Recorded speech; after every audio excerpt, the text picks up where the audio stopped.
Hello दोस्तों, कैसे आप सभी लोग। उम्मीद करते हैं आप सभी अच्छे होंगे। प्लीज़ इस चैनल को ज़रूर सब्सक्राइब कीजिए क्योंकि यहाँ पर आपको काफ़ी ज़्यादा इन्फॉर्मेटिव वीडियोस मिलेगी पूरे फैक्ट के साथ। तो ईरान एक बहुत ही कंट्रोवर्शियल देश है और ये पूरी दुनिया से आइसोलेट हुआ है इस समय। और वो क्यों? क्योंकि वहाँ पर चल रहा है न्यूक्लियर प्रोग्राम। वैसे तो ईरान इसको पीसफुल न्यूक्लियर प्रोग्राम बोलता है, लेकिन इसको शक की नज़र से हमेशा से ही देखा जाता है क्योंकि ईरान के दुश्मन बहुत है और ख़ासकर पश्चिमी देश। और अभी रिसेंटली ही IAEA की गवर्निंग बॉडी में एक रिजोल्यूशन लेकर आया गया था अमेरिका, फ्रांस, जर्मनी और यूके के द्वारा, जो ईरान को कंडेम करने के लिए लाया गया था, जिसमें से इंडिया ने भी एक बहुत ही बढ़िया चाल चली और उसमें से वोटिंग से एब्सटेंड ही हो गया। और इसके साथ ही एब्सटेंड होने वालों में पाकिस्तान और लीबिया का भी साथ है। तो क्या है ये IAEA बॉडी और ये ईरान का जो न्यूक्लियर प्रोग्राम है वो इतना कंट्रोवर्शियल क्यों है, और भारत ने रिजोल्यूशन में एब्सटेंड करना क्यों पसंद किया, आज इसके बारे में पूरी डिटेल के साथ बात करेंगे। लेकिन उससे पहले हम न्यूज़ आर्टिकल्स देख लेते हैं। The Times of India. India goes with Pakistan and Libya. Abstains from vote on IAEA resolution slamming Iran. 11 जून का आर्टिकल है ये। और इसी तरह से ट्रिब्यून पर भी आया, India abstain vote on Iran at IAEA. The voting took place just before Iranian foreign minister Hossein Amir Abdollahian embarked on India visit.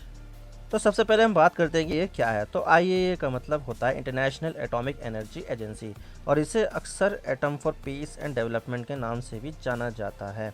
और इसका मुख्य काम है, जिस किसी को पीसफुल पर्पस के लिए न्यूक्लियर एनर्जी का इस्तेमाल करना होता है तो वो देश इसके मार्गदर्शन और गाइडेंस में ही न्यूक्लियर एनर्जी का इस्तेमाल करते हैं। और इसका ये काम भी होता है कि ये चेक करना कि कोई देश न्यूक्लियर एनर्जी का इस्तेमाल न्यूक्लियर बम बनाने के लिए तो नहीं कर रहा है। इसकी स्थापना 29 जुलाई 1957 को हुई थी और ये एक इंडिपेंडेंट एजेंसी है, लेकिन ये यूनाइटेड नेशन जनरल असेंबली और यूनाइटेड नेशन सिक्योरिटी काउंसिल को रिपोर्ट करती है। इसके 175 देश सदस्य हैं और इसका मुख्यालय ऑस्ट्रिया की राजधानी वियना में है। इसके मेंबर तो 175 है, लेकिन इसको गवर्न करने के लिए गवर्निंग बॉडी होती है जिसमें 35 देश शामिल होते हैं। इनमें से चुने जाते हैं जो 175 देश है, और इसका एक सदस्य भारत भी है। तो बात हो गई IAEA के बारे में। तो बुधवार के दिन ईरान के खिलाफ IAEA के बोर्ड ऑफ गवर्नेंस में एक प्रस्ताव लाया गया जिसमें ईरान को क्रिटिसाइज़ किया गया था, क्योंकि देखा जाए तो ईरान की 3 न्यूक्लियर साइट से कुछ यूरेनियम के ट्रेसेस मिले थे, जिसके बारे में ईरान कोई भी जस्टिफिकेशन नहीं दे पाया है कि ये यूरेनियम के ट्रेसेस कहाँ से आए हैं, आप इसका कैसे इस्तेमाल कर रहे थे और इसे आपने क्यों नहीं हटाया है। तो ईरान बिल्कुल भी जस्टिफिकेशन नहीं दे पाया, ना ही कुछ एक्सप्लेन कर पाया। तो यहाँ पर अमेरिका और E3 देश यूके, फ्रांस और जर्मनी द्वारा एक रिजोल्यूशन लाया गया जिसे ईरान को बेहद ही कड़े शब्दों में क्रिटिसाइज़ किया गया था। तो 35 मेंबरों के बोर्ड ऑफ गवर्नेंस में 30 मेंबरों ने इसके फेवर में वोट दिया, रूस और चाइना ने इसके अगेंस्ट वोट दिया और भारत यहाँ पर लीबिया और पाकिस्तान के साथ वोटिंग में हिस्सा ही नहीं ले पाया। तो ईरान और IAEA के कोलिजन के बाद भारत जो वोटिंग से एब्सटेन हुआ है वो as a support to Iran देखा जा रहा है, क्योंकि भारत ने इसमें अपना जवाब हाँ में नहीं दिया है ना।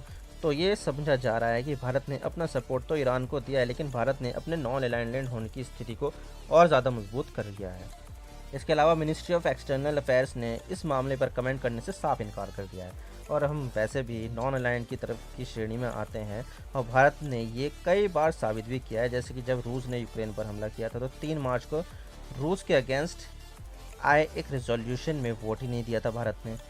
तो इसका मतलब ये था कि भारत पश्चिमी देशों के नक्शे कदम पर नहीं चल रहा है और इंडिपेंडेंट फॉरेन पॉलिसी को अपना रहा है। तो भारत ने कई बार ये साबित किया है कि भारत की विदेश नीति पूरी तरह से बाहरी दबाव से आज़ाद है। और इसके अलावा भारत ने ईरान की कई बार मदद की है, चाहे वो कांग्रेस के ही शासनकाल में क्यों ना हो। 2005 में, 2006 में, 2009 में यहाँ पर ईरान के अगेंस्ट जो भी रेजोल्यूशन आए थे उसमें एब्सटेन किया था और वोट के अगेंस्ट भी दिए थे मतलब। और ऐसा हर बार होता है कि जब भी कोई रेजोल्यूशन ईरान के अगेंस्ट आता है तो चाइना और रशिया के साथ साथ भारत भी ज़रूर ज्वाइन करता है। तो सवाल ये आ रहा है कि यूरोप और USA ईरान के पीछे क्यों पड़े रहते हैं। तो यहाँ पर इसको जानने के लिए हमें थोड़ा पीछे जाना होगा और बात करनी होगी JCPOA के बारे में। JCPOA यानी joint comprehensive plan of action, जिसे आसान भाषा में ईरान न्यूक्लियर डील भी कहते हैं। 2 साल के नेगोशिएशन के बाद 2015 में JCPOA नाम से एक एग्रीमेंट ईरान और P5+1 देशों के बीच हुआ था। P5+1 यानी कि 5 यूनाइटेड नेशन सिक्योरिटी काउंसिल के परमानेंट मेंबर, जैसे कि USA, चाइना, फ्रांस, रशिया और UK। और इसके अलावा इसमें जर्मनी भी शामिल है और यूरोपियन यूनियन भी इसमें शामिल पार्टी थी। 14 जुलाई 2015 में ये एग्रीमेंट जो है फाइनल हो गया था। लेकिन इसमें क्या हुआ था, क्या था इसके एग्रीमेंट में? तो इसमें यह हुआ था कि ईरान अपना न्यूक्लियर प्रोग्राम को डेवलप कर रहा था, लेकिन पश्चिमी देश और इसराइल को ये लग रहा था कि ईरान न्यूक्लियर वेपन बना रहा है। तो पश्चिमी देशों ने ईरान पर सैंक्शंस लगा दिए, जिससे ईरान की अर्थव्यवस्था चरमरा गई और ईरान के लोगों ने कई बार प्रोटेस्ट भी किया ईरान में। तो दबाव ईरान की सरकार पर बढ़ने लगा और ऊपर से पश्चिमी देश लगातार सैंक्शन बढ़ा रहे थे। तो यहाँ पर 2013 में ईरान पश्चिमी देशों के साथ टेबल पर बैठा और न्यूक्लियर डील के बारे में बातचीत शुरू कर दी। और ये डील ओबामा एडमिनिस्ट्रेशन ने 2015 में फाइनलाइज की, जिसमें ईरान के न्यूक्लियर प्रोग्राम पर कुछ पाबंदी लगा दी गई, जिसके बदले में ईरान के ऊपर से सैंक्शंस को हटा दिया गया। यहाँ तक तो ठीक था और सब कुछ अच्छा चल रहा था, लेकिन ईरान न्यूक्लियर डील में तब करवट ली जब यूएसए के राष्ट्रपति बने डोनाल्ड ट्रंप। और अब जो डोनाल्ड ट्रंप थे वो इसराइल से बहुत प्यार करते थे। तो डोनाल्ड ट्रंप ने इसराइल के कहने पर ईरान न्यूक्लियर डील से खुद को अलग कर लिया और वापस से सैंक्शंस लगा दिए गए। आप देख सकते हैं president Donald junior Trump is ending United state participation in an unacceptable Iran deal. 8 मई 2018 को ये है, यहाँ से अलग हो गया था और इस बार सैंक्शन पहले से भी ज़्यादा तगड़े लगा दिए। लेकिन यहाँ पर भी ईरान न्यूक्लियर डील की शर्तों को पूरा कर रहा था ईरान। लेकिन 2020 की शुरुआत में कुछ ऐसा हुआ जिससे ईरान मजबूर हो गया और न्यूक्लियर डील की शर्तों से अपने आप को पीछे हटाने लगा। हुआ यह था कि अमेरिका ने ईरान के बगदाद एयरपोर्ट के पास एक कार पर मिसाइल स्ट्राइक की थी, जिसमें ईरान के टॉप कमांडर कासिम सुलेमान थे। तो इसका बदला लेने के लिए ईरान ने न्यूक्लियर डील से पीछे हटना शुरू कर दिया था। और इस डील में बहुत सारी बातें की गई थी जिसे ईरान को फॉलो करना है, जैसे ईरान 300 किलो यूरेनियम कंपाउंड यानी कि 203 किलो के लगभग यूरेनियम रख सकता है। 203 किलो से ज़्यादा यूरेनियम नहीं रख सकता है। लेकिन 15 मई तक ईरान के पास 3809 किलो यूरेनियम था, जो 203 किलो से 18 गुना ज़्यादा था। इसके अलावा ईरान यूरेनियम को सिर्फ 3.6% तक ही इनरिच कर सकता है, लेकिन ईरान ने 43 किलो यूरेनियम को 60% इनरिच कर लिया है और 238 किलो यूरेनियम को 20% तक इनरिच कर लिया, यानी कि ईरान ने न्यूक्लियर डील से पीछे हटना शुरू कर दिया। लेकिन मैं आपको बता दूं कि न्यूक्लियर बम बनाने के लिए यूरेनियम की प्योरिटी 90% तक होनी चाहिए, तो ही तभी एक न्यूक्लियर बम बन सकता है। यानी कि अगर यूरेनियम की इनरिचमेंट 90% होगी तो ही एक न्यूक्लियर बम बनेगा।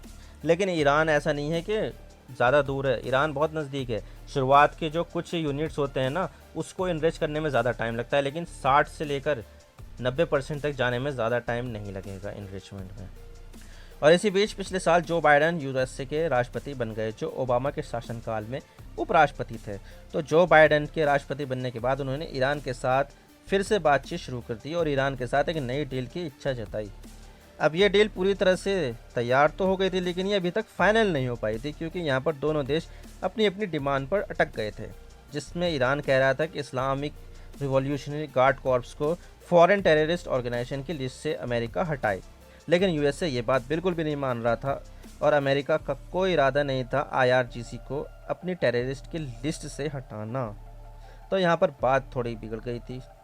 फिर ईरान ने अब अपने जो न्यूक्लियर साइट से वहाँ से जो IAEA के कैमरे लगे हुए थे उनमें से 27 कैमरे को हटा दिया, और ये बात खुद IAEA ने भी कही है कि। और ईरान का ये कदम अमेरिका पर दबाव बनाने के लिए देखा जा रहा था। IAEA के डायरेक्टर जनरल राफेल ग्रोसी ने इसे कंडम किया और ये कहा है कि न्यूक्लियर डील की नेगोशिएशन पर इसका खतरनाक प्रभाव पड़ेगा। और IAEA ने ईरान से कहा है कि 27 कैमरे जो ईरान ने हटाए हैं वो 2-3 हफ्तों या 3-4 हफ्तों में वापस लगा दो। तो ये है पूरी डील का मामला, और इसी बात को लेकर IAEA के बोर्ड ऑफ गवर्नर्स में प्रस्ताव लाया गया था, जिसे भारत ने एब्सटेन कर दिया। आप क्या सोचते हैं, भारत ने ठीक किया या जो ईरान न्यूक्लियर डील है उसमें अमेरिका ठीक कर रहा है या ईरान ठीक कर रहा है? आप नीचे कमेंट सेक्शन में ज़रूर बताइएगा। मैं हूँ इमरान सिद्दीकी। आप मेरे इंस्टाग्राम पर भी जुड़ सकते हो। आप सिंपली जाइए इंस्टाग्राम में और सर्च कीजिए I_इमरान सिद्दीकी और आप मुझे फॉलो कर सकते हैं। इसके अलावा आप मुझे ट्विटर पर भी फॉलो कर सकते हैं, यहाँ पर भी सेम ही यूज़र नेम है I_इमरान सिद्दीकी। तो दीजिए मुझे इजाज़त, मैं मिलता हूँ आपसे नेक्स्ट वीडियो में। अगर आपको वीडियो थोड़ी सी भी पसंद आए तो चैनल को ज़रूर सब्सक्राइब कीजिए। Thank you for watching. I really appreciate your precious time. God bless you all. Now signing off.